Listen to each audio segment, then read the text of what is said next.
Si un jour, en regardant The Witcher, on s'est senti un peu perdu dans la chronologie, eh bien sachez que c'est tout à fait normal. Aujourd'hui, on va justement démêler tout ça ensemble. On va clarifier les points de départ de trois personnages absolument centraux, dont les histoires, vous allez le voir, commencent avec des décennies d'écart. La voilà, la question à 1 million. Comment ces trois-là, une sorcière, un sorceleur et une princesse, peuvent bien être connectés? Leurs histoires semblent tellement déconnectées au début. C'est tout le mystère qu'on va essayer de percer aujourd'hui. Bon, alors, c'est parti, on plonge dans le vif du sujet. Cette chronologie, c'est la clé de tout. On démarre en 1210. Puis, hop, on fait un grand bond en avant jusqu'en 1243. Et on termine ce premier tour d'horizon en 1263. Ce qui est fou, ce sont les écarts. On a plus de 30 ans entre la première et la deuxième histoire, et encore 20 ans de plus avant d'arriver à la troisième. On parle bien de trois points de départ complètement distincts. Allez, commençons par le tout début. On est en 1210 et on suit notre premier fil narratif, celui de Yennefer de Wengerberg. Son histoire, c'est une histoire de pouvoir, d'ambition, mais surtout de sacrifice. À ce moment-là, Yennefer a des rêves qui paraissent presque simples. Elle est hyper talentueuse, elle est amoureuse et elle a une vision très claire de ce qu'elle veut faire de sa vie, devenir conseillère du roi dans son royaume de cœur à Edirne. Mais, bien sûr, les choses sont sur le point de devenir beaucoup plus compliquées. Et voilà le premier gros conflit. D'un côté, on a l'ambition personnelle de Yennefer, et de l'autre, on a les plans de la très puissante confrérie des sorciers. Leurs volontés s'opposent frontalement, et Yennefer, évidemment, refuse de se laisser faire. La trahison, c'est vraiment le moment charnière. La confrérie se sert de son héritage elfique comme d'un prétexte pour l'envoyer à Nilfgaard. Et là, elle comprend tout de suite. Le seul qui pouvait savoir, c'est l'homme qu'elle aime, Istred. Il a révélé son secret. C'est une double trahison, à la fois intime et politique. Alors là, face à une trahison pareille, Yennefer, elle ne s'effondre pas. Pas du tout. Elle riposte. Et c'est ça qui est crucial. Elle décide de prendre son destin en main.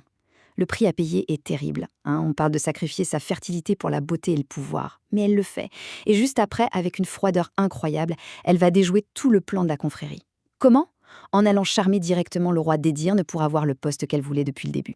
C'est un acte de défi, mais total. Allez, on fait un bond de plus de 30 ans dans le futur. On se retrouve en 1243, et c'est là qu'entre en scène notre deuxième personnage, le fameux chasseur de monstres, Geralt de Rivie. Juste un petit point avant de continuer. C'est important de comprendre à quoi Geralt a affaire. Une strige, ce n'est pas juste un monstre comme les autres. C'est la manifestation physique d'une malédiction. C'est le symptôme d'un mal bien plus profond, et souvent un mal très humain. Et voilà d'où vient cette fameuse malédiction. Ça montre parfaitement que le vrai monstre n'est pas toujours celui qui a des griffes et des crocs. En fait, l'histoire de la strige, c'est une tragédie familiale sordide, une histoire d'inceste, d'amour à sens unique et de jalousie mortelle, en plein cœur de la cour de Téméria. Le boulot de Geralt, ce n'est pas juste de tuer les monstres, c'est de comprendre et, si possible, de guérir. Son plan ici est à la fois super stratégique et très risqué. Il se sert de l'homme qui est à l'origine du problème comme d'un outil pour le résoudre, et il doit survivre à toute une nuit de combat pour sauver la créature, pas la détruire. Et c'est reparti, on fait un nouveau saut dans le temps. 20 ans ont passé depuis l'affaire de la strige. On est maintenant en 1263, et notre dernier fil, le plus énigmatique, fait enfin son apparition.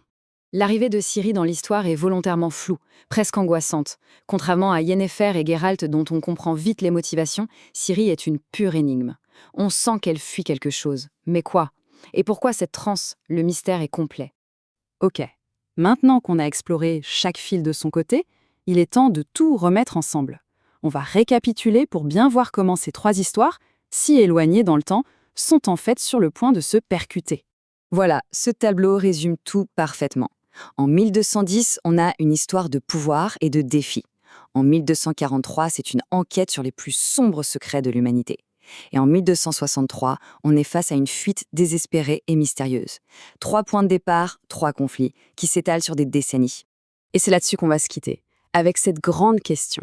Maintenant qu'on a vu d'où chacun de ces personnages vient, on ne peut que se demander, mais quelle est cette force, cette sorte de destinée qui est à l'œuvre pour les réunir ?